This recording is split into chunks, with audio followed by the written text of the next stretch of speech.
ఆ తర్వాత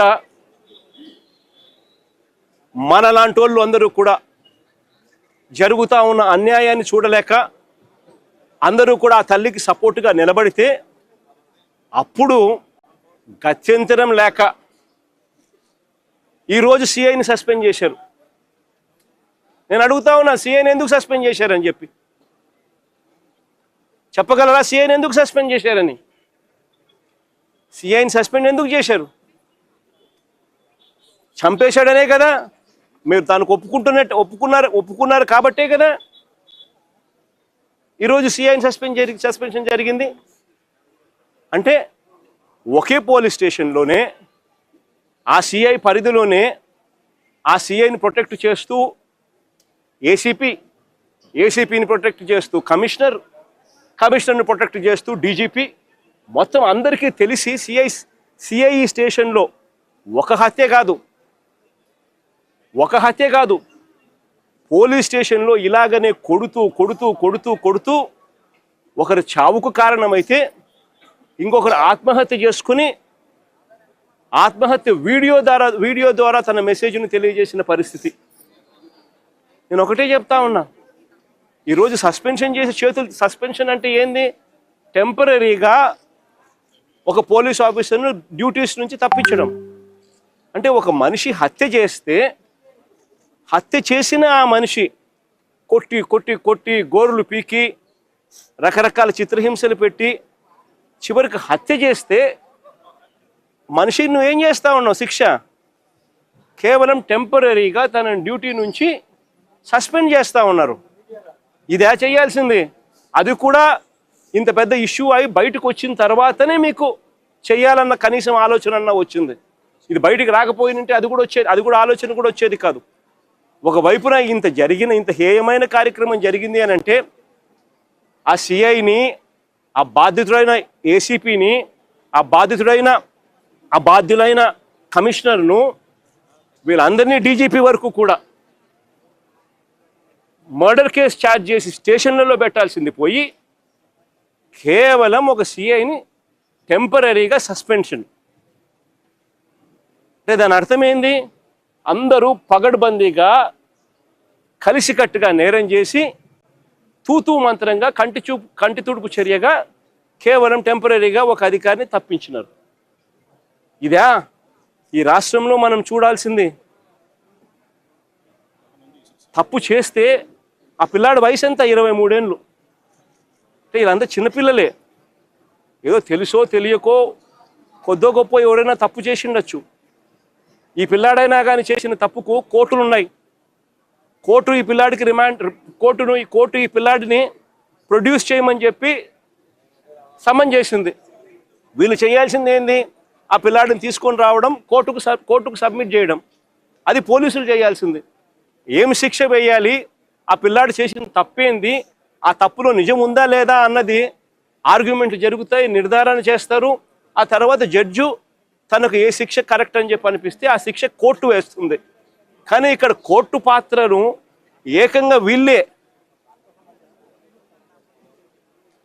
తమ చేతుల్లోకి తీసుకొని ఏకంగా 2 పిల్లలు ఒకే నెలలోనే చనిపోవడానికి కారణమవుతా ఉన్న పరిస్థితులు ఈ రాష్ట్రంలో ఉంటే, ఇలాంటి పోలీస్ ఆఫీసర్లందరికీ కూడా వత్తాసు పలుకుతూ ఉంటే, ఈ సిఐ దగ్గర నుంచి, ఏసీపీ దగ్గర నుంచి, కమిషనర్ దగ్గర నుంచి డీజీపీ దాకా ఇలాంటి వ్యక్తులకు ముఖ్యమంత్రి దగ్గరుండి కంటి తుడుపు చర్యల మాదిరి కేవలం ఒక చిన్న అధికారిని టెంపరీగా ఉద్యోగం నుంచి సస్పెండ్ చేసే కార్యక్రమం జరుగుతూ ఉంటే ఇది ఎప్పటికీ ఫుల్ స్టాప్ పడుతుంది?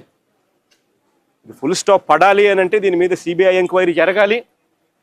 ఎవరెవరు దీంట్లో ఇన్వాల్వ్ అయి ఉన్నారు అన్న సంగతులు బయటికి రావాలి. ఏకంగా ఒక పోలీస్ స్టేషన్ పరిధిలో 2 చావులకు కారణమైతే ఆ పోలీసుల మీద మీరు ఎందుకు యాక్షన్ తీసుకోవడంలో ఇంత డిలే జరిగింది? చివరికి మీరు యాక్షన్ తీసుకుంది కంటి తుడుపు చర్యగా కేవలం సస్పెన్షన్ మాత్రమే, టెంపరీగా ఉద్యోగం నుంచి పక్కన పెట్టిన పరిస్థితులు మాత్రమే చేశారు అని అంటే దాని అర్థం ఇది ఒక్కరితో కాదు, ఇది ఒక సిస్టమేటిక్ పద్ధతిలో జరుగుతూ ఉన్న క్రైమ్ అని. ఈ క్రైమ్లో ఒకరు కాదు, ఒక సిఐ ఒకడే కాదు, ఈ సిఐకి పైన ఏసీపీకి పైన కమిషనర్ పైన చివరికి డీజీపీ దాకా కూడా అందరూ ఇన్వాల్వ్ అయి ఉన్నారని కూడా ప్రస్ఫుటంగా కనిపిస్తూ ఉంది. కాబట్టి ఖచ్చితంగా సిబిఐ ఎంక్వైరీని ఖచ్చితంగా డిమాండ్ చేస్తూ ఉన్నాము.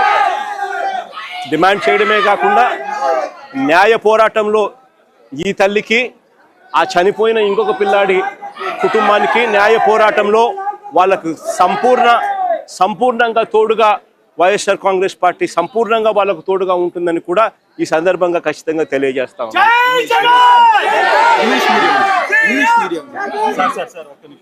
ఐజీ స్థాయి అధికారి ఆరోపణలు ఎదుర్కొంటున్నారు, కానీ ఇన్వెస్టిగేషన్ ఆఫీసర్గా ఒక ఎస్పీ స్థాయి అధికారిని వేయడం, రాజమండ్రి ఎస్పీని వేయడం ఎలా చూస్తారు?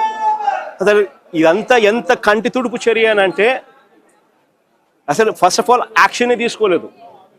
యాక్షనే మే 9వ తారీఖు నుంచి మే నెలలోనే ఏకంగా రెండు మర్డర్ ఇన్సిడెంట్లు జరిగితే, ఒకరు ఆత్మహత్య చేసుకోవడము, ఒకరు చనిపోవడము 2 కనపడితే, చివరికి ఈరోజు జూన్లో వచ్చిన తర్వాత బయటకు వచ్చిన తర్వాత కంటి తుడుపు చర్యగా కేవలం టెంపరీగా సస్పెన్షన్ మాత్రమే, అరెస్టులు కూడా చేయకుండా కేవలం టెంపరీగా సస్పెన్షన్ మాత్రమే చేస్తున్నారు అని అంటే, దాని అర్థం ఏ రకంగా వీళ్ళంతా ఈ క్రైమును బయటికి రాకుండా మరోవైపున ఈ తల్లి దగ్గరికి, ఈ కుటుంబం దగ్గరికి పంచాయతీలు చేసి సర్దుబాటు చేసుకునే దానికోసం ఏకంగా రాయబారాలు నడుపుతూ బేరాలకు ఏకంగా పోలీసులకు సైతం ఇక్కడ తెలుగుదేశం పార్టీ, ఇక జనసేన పార్టీకి సంబంధించిన ఇన్ఛార్జీలు కూడా వచ్చి మాట్లాడుతూ ఉన్నారు అని అంటే, ఎంత దారుణమైన పరిస్థితులు ఈ రాష్ట్రం ఉందనేది గమనించాలి.